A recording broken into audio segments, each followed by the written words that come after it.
शुकधरं देवं वन्देऽहं गणनायकम्। मूषकोत्तममारुह्य देवासुरमहाहवे योद्धुकामं महावीर्यं वन्देऽहं गणनायकम्। यक्षकिन्निरगन्धर्वक्ष सिद्धविद्याधरैः सदा स्तूयमानं महाबाहुं वन्देऽहं गणनायकम्। सर्वविघ्नहरं देवं सर्वविघ्नविवर्जितं सर्वसिद्धिप्रदातारं वन्देऽहं गणनायकम्। गणाष्टकमिदं पुण्यं यः पठे सततं नरः सिद्ध्यन्ति सर्वकार्याणि विद्यावान् धनवान् भवेत्।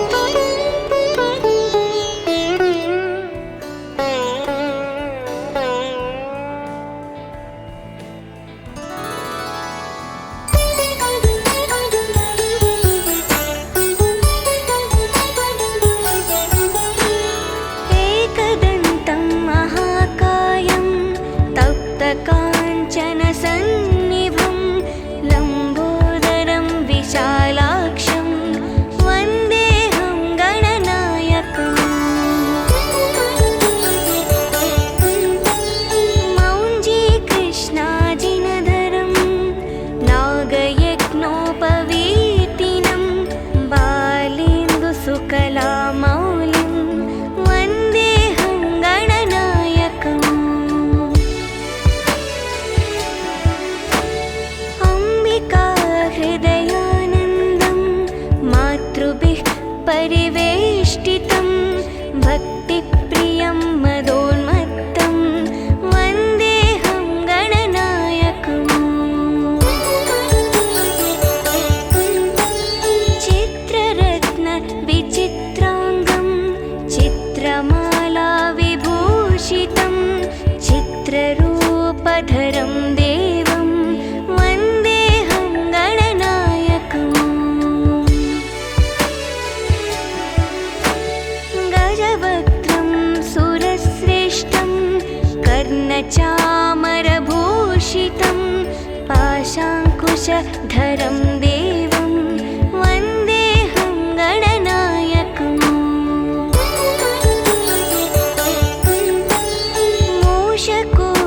मूषकोत्तममारुह्य देवासुरमहाहवे योद्धुकामं महावीर्यं वन्देऽहं गणनायकम्।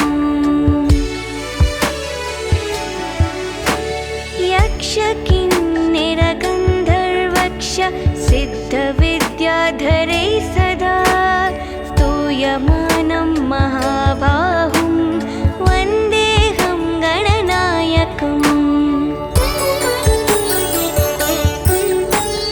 सर्वविघ्नहरं देवं सर्वविघ्नविवर्जितं सर्वसिद्धिप्रदातारं वन्देऽहं गणनायकम्। गणाष्टकमिदं पुण्यं यः पठे सततं नरः सिद्ध्यन्ति सर्वकार्याणि विद्यावान् धनवान् भवेत्।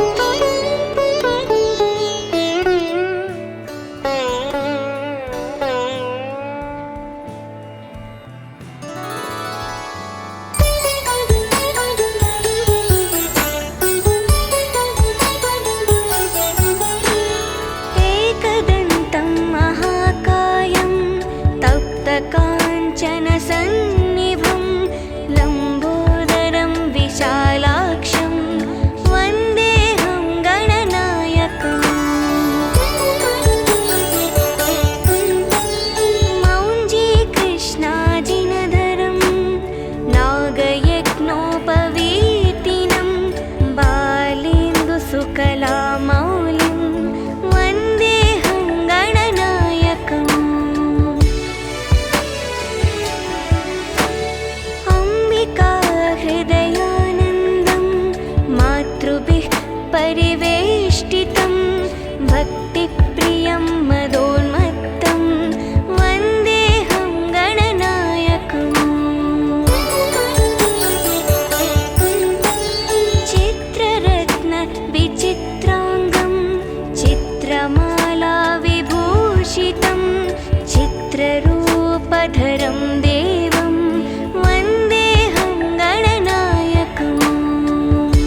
कर्णचामरभूषितं पाशाङ्कुशधरं देवं वन्देऽहं गणनायकम् मूषकोत्तममारुह्य देवासुरमहाहवे योद्धुकामं महावीर्यं वन्देऽहं गणनायकम् यक्षकिन्निरगन्धर्वक्ष सिद्धविद्याधरैः सदा स्तूयमानं महाबाहुं वन्देऽहं गणनायकम्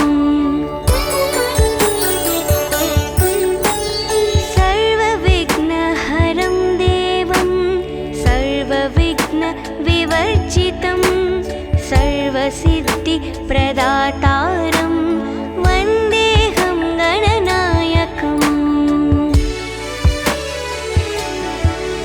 गणाष्टकमिदं पुण्यं यः पठे सततं नरः सिद्ध्यन्ति सर्वकार्याणि विद्यावान् धनवान् भवेत्।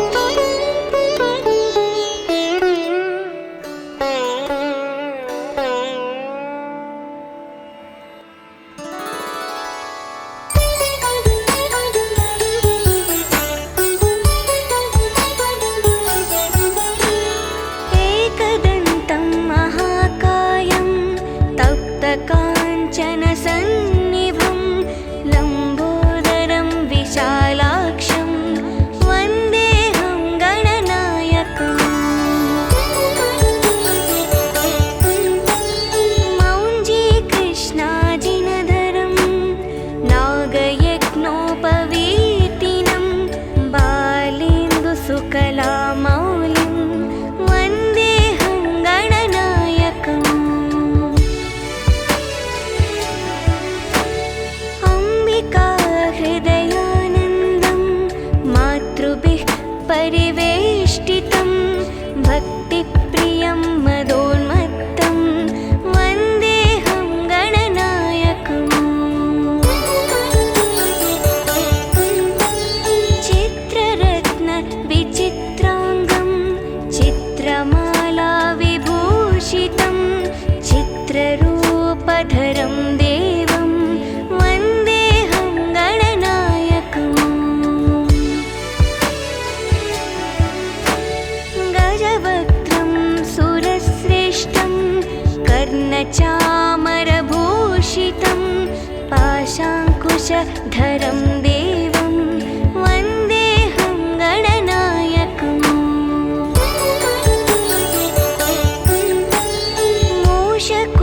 मूषकोत्तममारुह्य देवासुरमहाहवे योद्धुकामं महावीर्यं वन्देऽहं गणनायकम्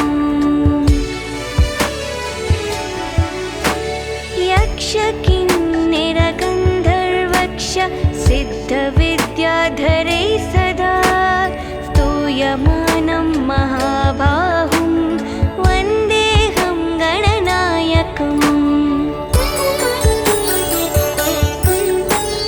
सर्वविघ्नहरं देवं सर्वविघ्नविवर्जितं सर्वसिद्धिप्रदातारं वन्देऽहं गणनायकम्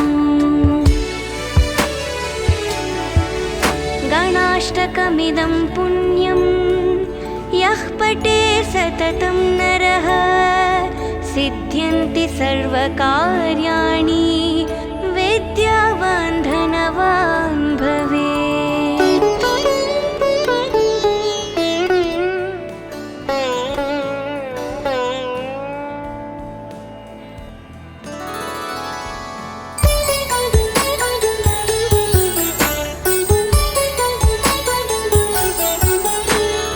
एकदन्तं महाकायं तप्तकाञ्चनसन्निभं लम्बोदरं विशालाक्षं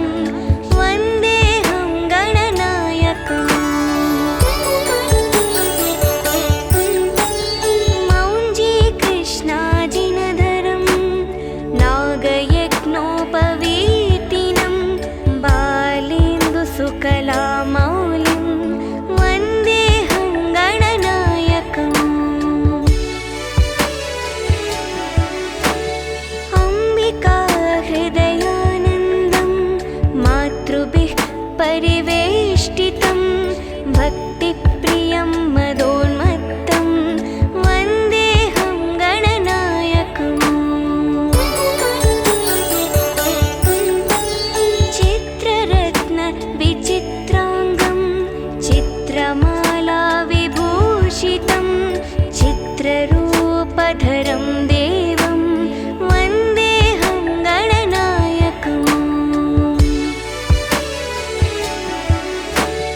गजवक्त्रं सुरश्रेष्ठं कर्णचामरभूषितं पाशाङ्कुशधरं देवं वन्देऽहं गणनायकम् मूषकोत्तममारुह्य देवासुरमहाहवे योद्धुकामं महावीर्यं वन्देऽहं गणनायकम् यक्षकिन्निरगन्धर्वक्ष सिद्धविद्याधरै सदा स्तूयमानं महाबाहुं वन्देऽहं गणनायकम्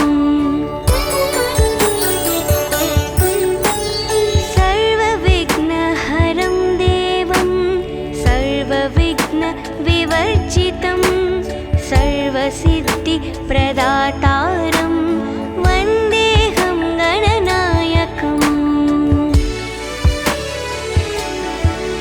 गणाष्टकमिदं पुण्यं यः पठे सततं नरः सिद्ध्यन्ति सर्वकार्याणि विद्यावान् धनवान् भवेत्।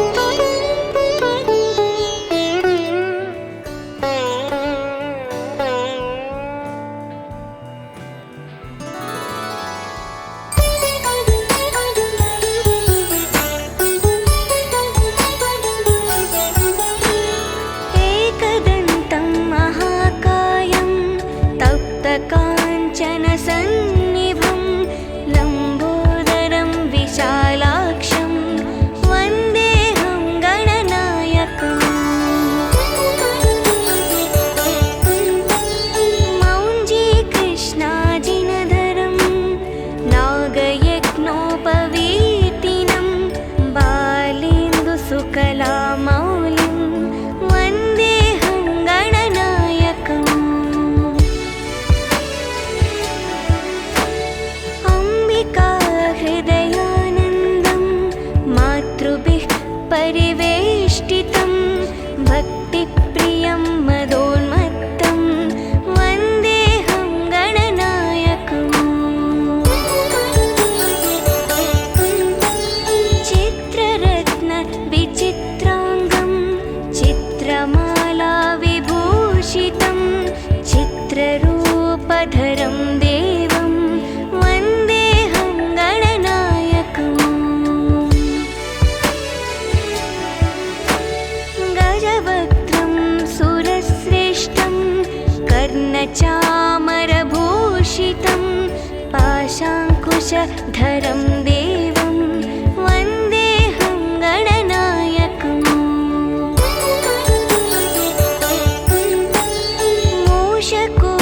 मूषकोत्तममारुह्य देवासुरमहाहवे योद्धुकामं महावीर्यं वन्देऽहं गणनायकम् यक्षकिन्निरगन्धर्वक्ष सिद्धविद्याधरै सदा स्तूयमानं महाबाहुं वन्देऽहं गणनायकम्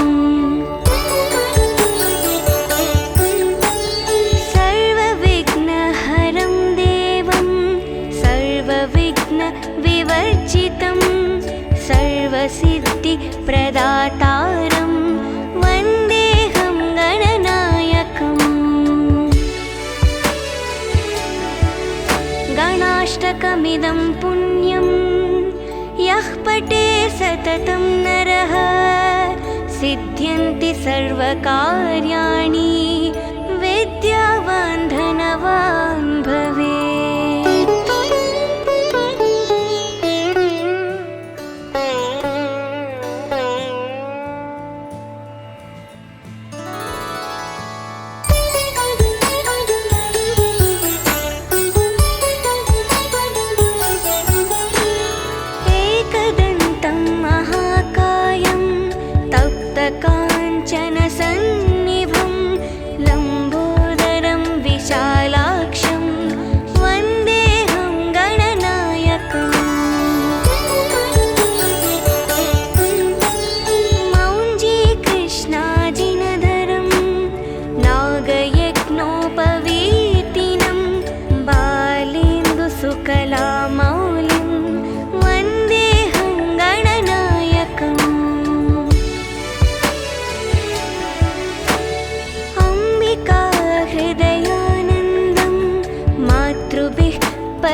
कर्णचामरभूषितं पाशाङ्कुशधरं देवं वन्देऽहं गणनायकम्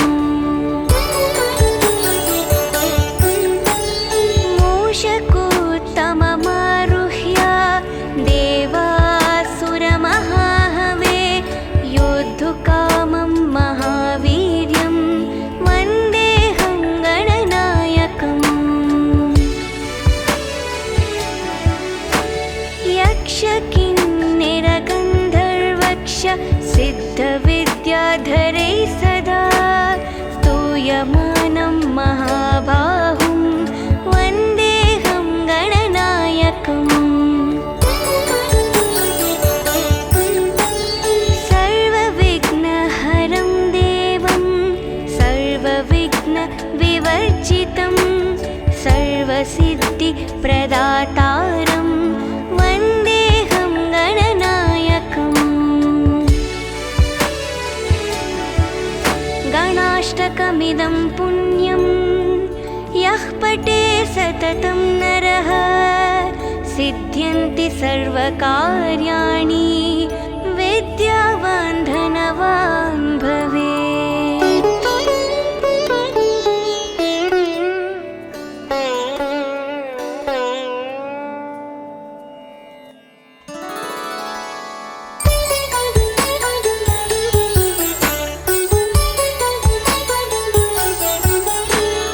एकदन्तं महाकायं तप्तकाञ्चनसन्निभं लम्बोदरं विशालाक्षं वन्देऽहं गणनायकम्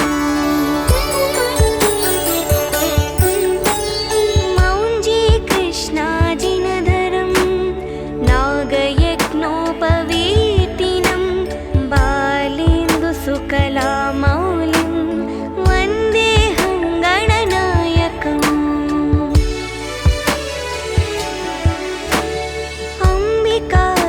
अम्बिकाहृदयानन्दं मातृभिः परिवेष्टितं भक्तिप्रियं मदोन्मत्तं वन्देऽहं गणनायकम् चित्ररत्नविचित्राङ्गं चित्रमालाविभूषितं चित्ररूपधरं देवं वन्देऽहं गणनायकम् गजवक्त्रं सुरश्रेष्ठं कर्णचामरभूषितं पाशाङ्कुशधरं देवं वन्देऽहं गणनायकम्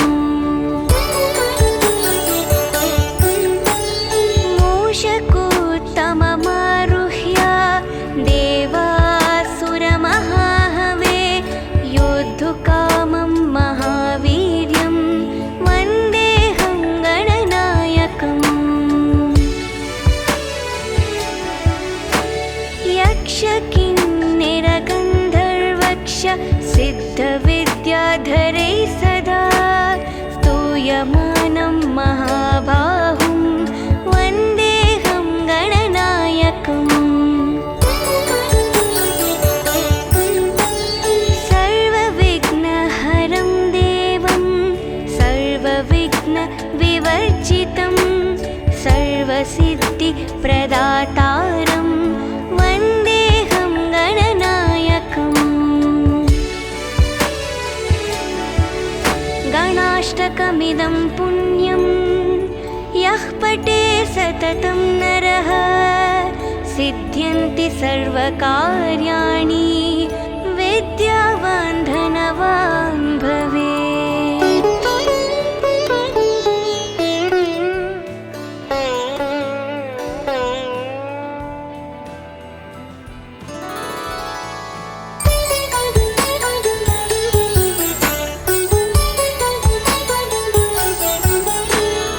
एकदन्तं महाकायं तप्तकाञ्चनसन्निभं लम्बोदरं विशालाक्षं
गजवक्त्रं सुरश्रेष्ठं कर्णचामरभूषितं पाशाङ्कुशधरं देवं वन्देऽहं गणनायकम्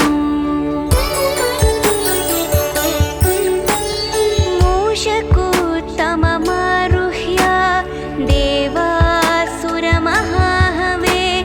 योद्धुकामं महावीर्यं वन्देऽहं गणनायकम्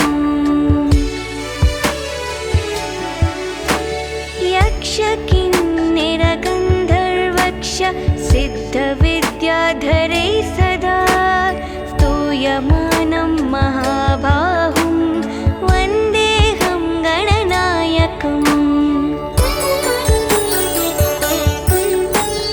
सर्वविघ्नहरं देवं सर्वविघ्नविवर्जितं सर्वसिद्धिप्रदातारं वन्देऽहं गणनायकम् गणाष्टकमिदं पुण्यं यः पठे सततं नरः सिद्ध्यन्ति सर्वकार्याणि विद्यावान् धनवान् भवेत्।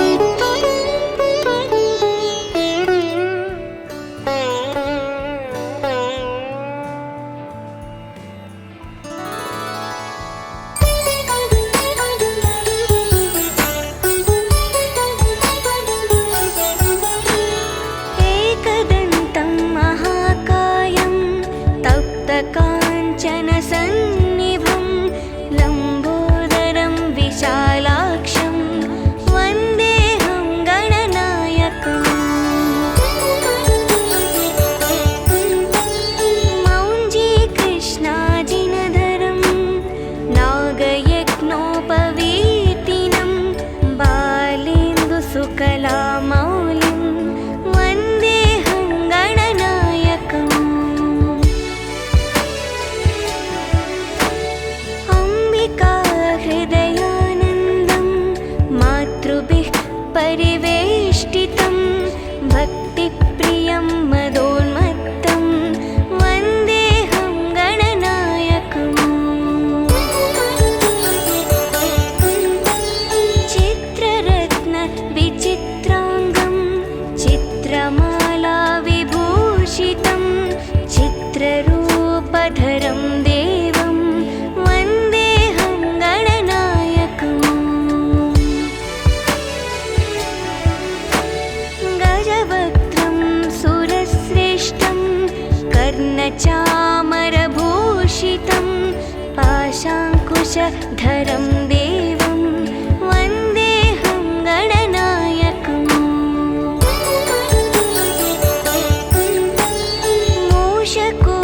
मूषकोत्तममारुह्य देवासुरमहाहवे योद्धुकामं महावीर्यं वन्देऽहं गणनायकम् यक्षकिन्निरगन्धर्वक्ष सिद्धविद्याधरै सदा स्तूयमानं महाबाहुं वन्देऽहं गणनायकम् सर्वविघ्नहरं देवं सर्वविघ्नविवर्जितं सर्वसिद्धिप्रदातारं वन्देऽहं गणनायकम् गणाष्टकमिदं पुण्यं यः पठे सततं नरः सिद्ध्यन्ति सर्वकार्याणि विद्यावान् धनवान् भवेत्।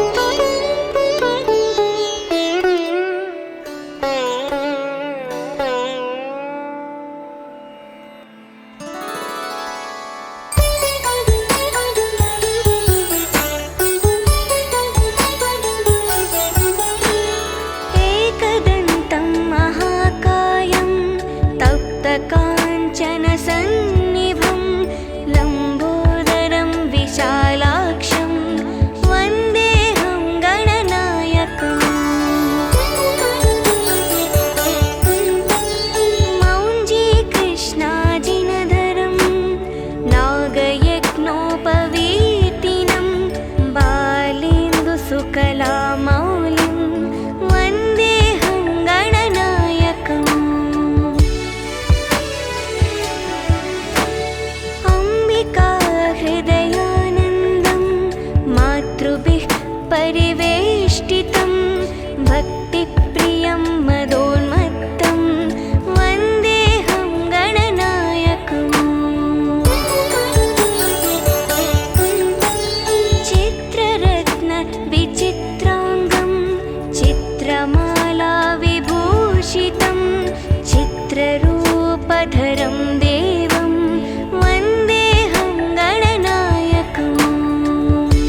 गजवक्त्रं सुरश्रेष्ठं कर्णचामरभूषितं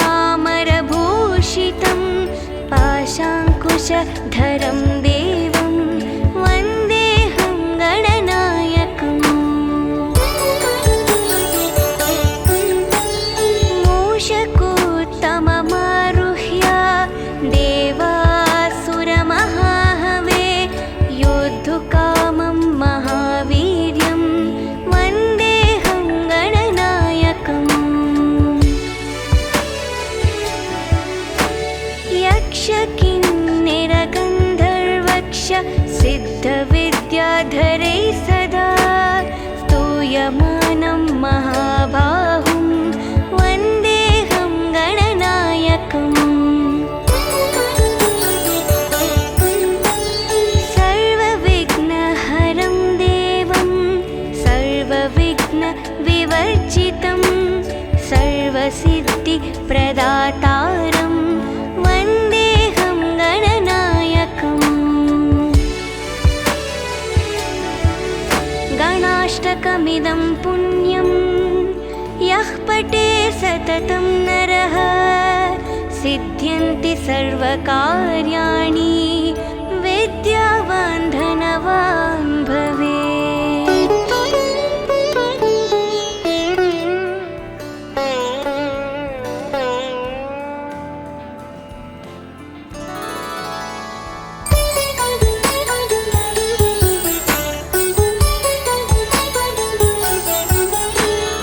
एकदन्तं महाकायं तप्तकाञ्चनसन्निभं लम्बोदरं विशालाक्षं वन्देऽहं गणनायकम् मौञ्जीकृष्णाजिनधरं नागयज्ञोपवीतिनं बालेन्दुसुकलामौलिं वन्देऽहं गणनायकम् अम्बिकाहृदयानन्दं मातृभिः परिवेष्टितं भक्तिप्रियं मदोन्मत्तं वन्देऽहं गणनायकम् चित्ररत्नविचित्राङ्गं चित्रमालाविभूषितं चित्ररूपधरं देवं वन्देऽहं गणनायकम् गजवक्त्रं सुरश्रेष्ठं कर्णचामरभूषितं पाशाङ्कुशधरं देवं वन्देऽहं गणनायकम्